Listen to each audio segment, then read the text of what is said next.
The human species can be defined by the following phrase: must make stuff. In the Product Realization Laboratory, we make stuff. Almost anything you can think of, I've probably tried to make it.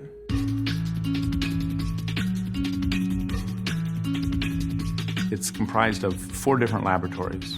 We have the woodworking lab, we have the machining laboratory, the foundry and welding laboratory, and what we call Room 36, which is a laboratory that's set up to do early stage prototyping. A physical prototype is a great way to start a conversation about your idea.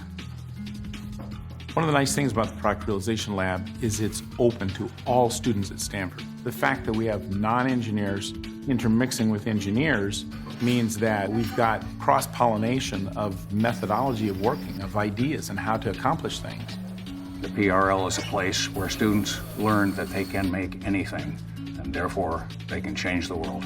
Our graduates leave Stanford University, they go out into the world, and they make the world better in the realms of sports equipment, exercise equipment, bedding. PRL students are transforming the way we live, whether we're in the bottom 90% or in the most affluent 10%. Design and manufacturing are inextricably linked. You cannot realize something which has not been conceived. I have not made anything which worked the way I intended on the first time, and if I didn't work on them again, I would probably make nothing that I was excited about.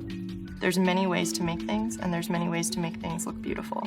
The failures are only steps to succeeding. My greatest tribute to my students is that they find the courage to risk failure in the face of always having been top performers. When these processes become a part of you, it definitely changes your character. It completely transformed my idea of who I was and what I could do.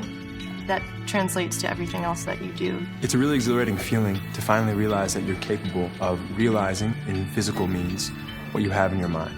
The transformation of phase in the foundry is symbolic of what's really important in the Product Realization Lab, which is the transformation of students. That's the most important thing you're learning is how do I approach this problem to get a good result? How do I solve this? How do I move forward through setback? I may walk into a situation and not know how to approach it, how to deal with it. It might be extremely scary or intimidating, but given the mentality that you're taught here at the Product Realization Lab, you know that you can enter the situation with confidence. We're not training students to go be machinists or foundrymen or welders. We're training them to go out and be innovators, to be creators, the makers of change in culture. That's what we're doing here. It's about the people.